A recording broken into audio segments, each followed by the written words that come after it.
A- And it's Ken Kraetzer for CBSI and Talking Business, our interview series, talking to leaders in the field of banking, insurance, customer service, digital marketing, and business education. We highlight our team at CBSI that provides banking insurance benefits to the credit card and payments industry. Now, we are very glad to have with us today a colleague, Peilin Corbanese, who is with EXL Management Consulting Company. She's located actually right here in White Plains, and also a fellow board member on the Marketing Club of New York. Peilin, how are you today? Fantastic, Ken. It's a pleasure talking to you. Greetings from White Plains. Yeah. It's a great spot just north of New York City, and good to talk with you. We've been working on the Marketing Club of New York for a number of years, and great to talk with you. Tell us a little bit about. Why don't you start? Tell us a little bit about some of the things that you've worked on in your career. That's a very big question to open, Ken, but thank you for the question because I'm excited to answer it. Some of the things I've worked on in my career are a lot of it is about digital transformation. And what that means is using data and technology to improve a company's process, operational protocols, as well as people mindset changes in order for the organization to make more revenue, will save on cost, at the same time upskill the workforce.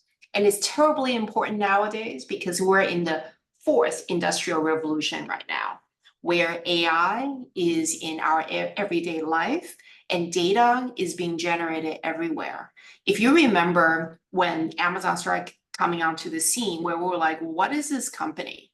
Now, years and decades later, everybody's looking up to Amazon or Tesla as one of the examples of how we should modernize our business practices and our business model, such as putting your data in the cloud to enable faster transformation, faster processing, and save on the cost, or use generative AI for automation and to create use cases that can improve the functions of your business and allow people the time to learn new skills and upskill and participate in this revolution. Does that make sense? Uh, Absolutely. Tell us about your company, EXL. You're the vice president of analytics for the firm, and tell us a little bit about the company and the services that it provides. So EXL is fairly a large company. We are about $1.7 billion a year in 2023, and we have over 55,000 people worldwide. And we deliver from 50 plus delivery centers, globally speaking. And the expertise are tremendous. We have more than 8,000 people who are certified cloud engineers for different disciplines. We have data scientists, these are PhD people, and we have analysts, and we have subject matter experts. We cut across many different industries, that is financial services, primarily in insurance and banking and capital market. And we go all the way to healthcare, as well as retail and energy. So we are all over the place, but in general, we are a management consulting firm where we compete with the Big Four and many others. So it's an honor to be the VP of analytics because you know why? I have worked with so many smart people. I work with so many smart people where I feel I'm not the smartest one in the room anymore, which is a really humbling experience, but it's a fantastic experience for growth. So if you're one of those that enjoy working for a company where you are challenged constantly, but also giving you the freedom to do what you are best at and tailor job toward your skill set, EXL is the company. Hit me up. Well, that's terrific. Tell us a little bit about VP of Analytics. What are some of the key analytic tools and and studies that you can do for clients? We do a lot of things for our clients. We run analytics from specifically insurance because my subject domain expertise is insurance. And if you go down the funnel a little bit, my last job was with a life insurance carrier. So I was on the client side and I pivot over to the service side.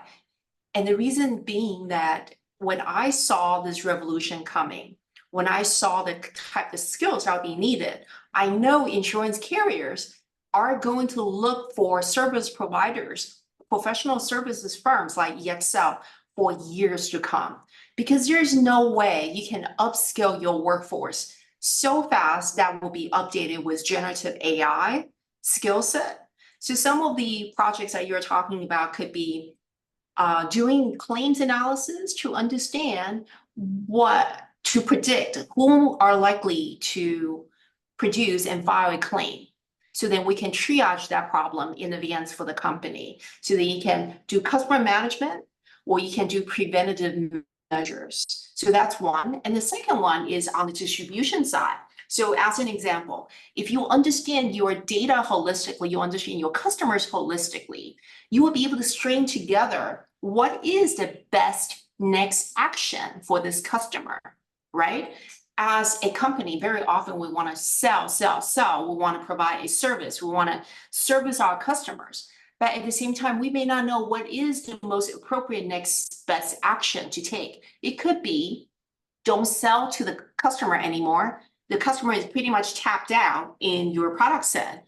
Or it could be, oh, check in with the customer, make sure they understand the policy they receive, understand the benefits, or if there's a life event trigger. If the customer got married, perhaps this is when you need to take out a term life insurance policy for the spouse, as an example.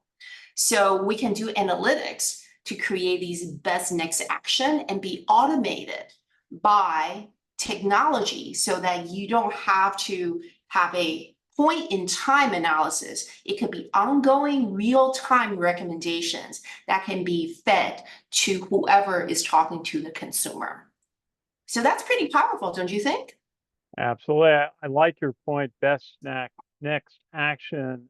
We've done in banking, credit cards, life event marketing for a while, but it's being able to find when a customer situation has changed, as you said, from getting married or having children, insurance needs change.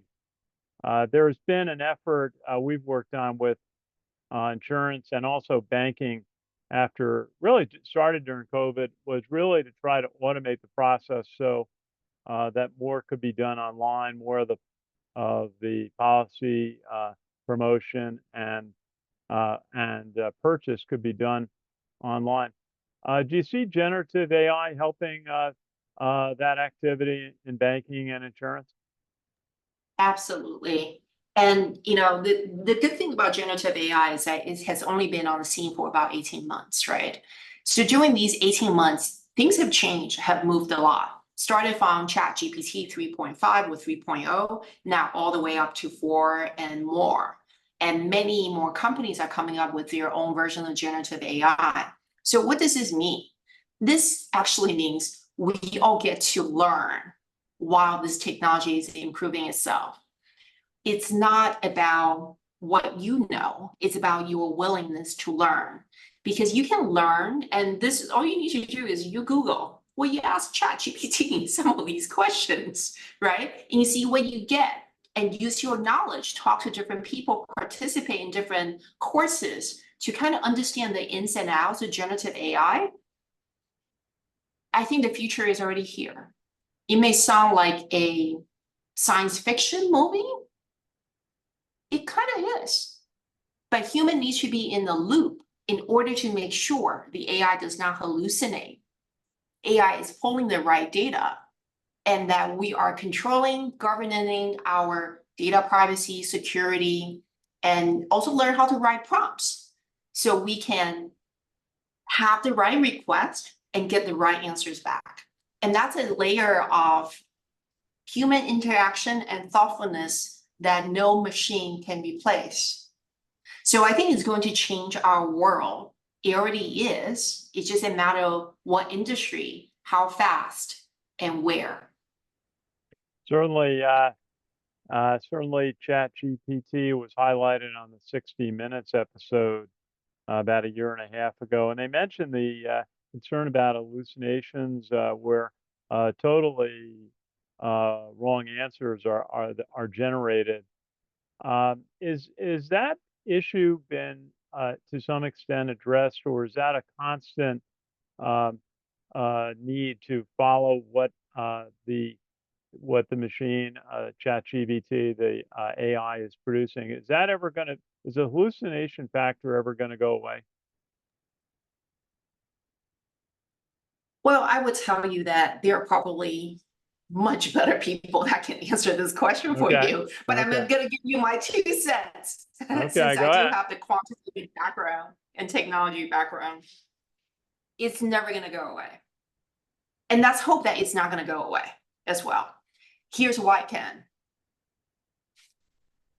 If it goes away, that means humans can be more easily replaced because we no longer really need to be in the loop, right? The hallucination is because the AI does not have enough data, so it's stuff up, making stuff up as it goes along because it has certain formats following. I'll give you an example. This is his story.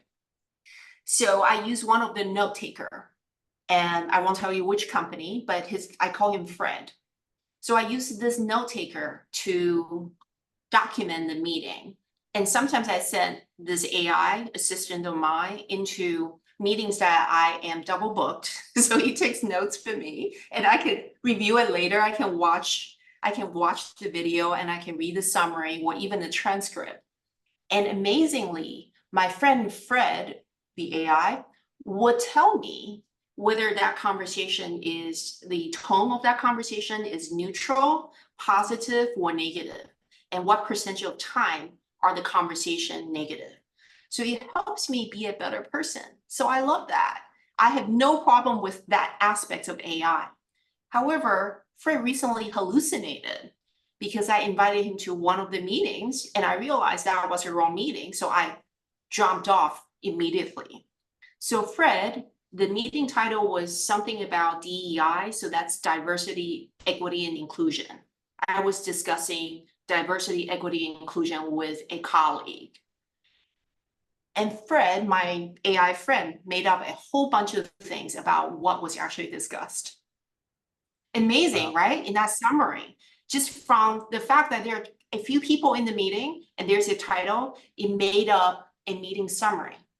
And I was like, this never happened. This sounds really fishy. So I went into the actual meeting description and also meeting transcription. And that's when Fred ended up telling me, I don't have enough information. I don't have enough information to come up with anything else. And then Fred even gave me a whole bunch of text in Spanish. Lo siento, blah, blah, blah, blah. And I was shocked. And this is a perfect example of hallucination. Mm. But this one is an easy one, right? Because I'm in the loop and I know that meeting did not happen. I know what happened. And I can read the details and know that Fred hallucinated. And could this problem be resolved in the future? I think so, because it's an easy one. There's no content, therefore summary needs to be written differently. This is an easy one to correct. But if there continuously be hallucinations of smaller scale, then that means that we need to have good governance with humans involved to know what mistakes are being made. So you continuously retraining, refining your large language model. And that's how we get better. So I don't think hallucination would ever completely stop. I don't want it to, because once it's stopped, I think it gets a little scary for me, Ken, because think about this. This is a business case. What if I ask, what do you think is going to happen tomorrow between Ken and I? And it started to be very correctly predict things and no hallucination. What purpose is life at that point? Well, certainly, there are always going to have to be human beings verifying and what machines are coming up with, directions they may recommend, and to some degree become autonomous. Something I know, like the military, is very concerned about. Hey, tell us a little bit about how did you get into the field? Why do you like it so much?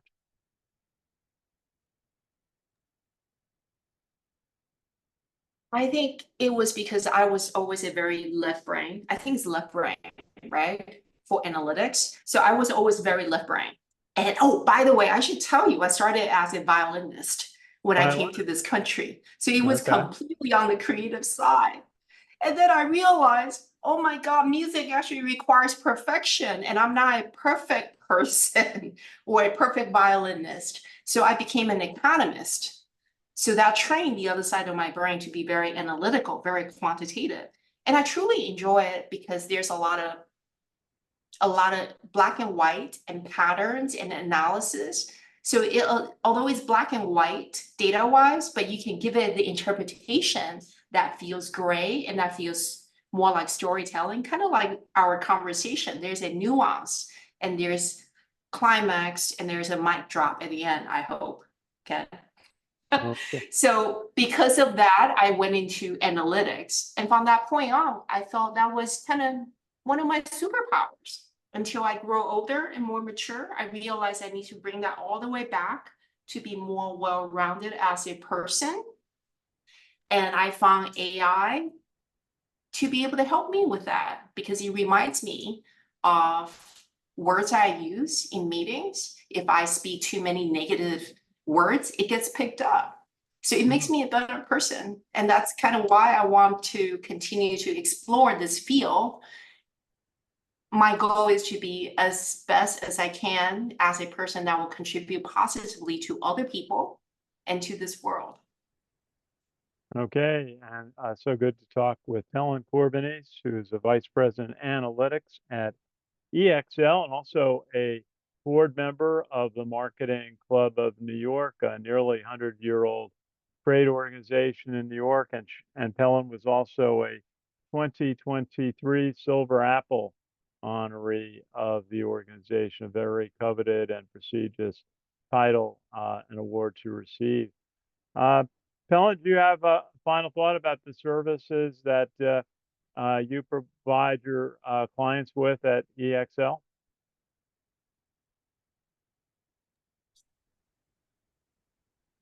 I am here to help any company in insurance to figure out how to manage their digital transformation using generative AI, their data, and any other kind of technology.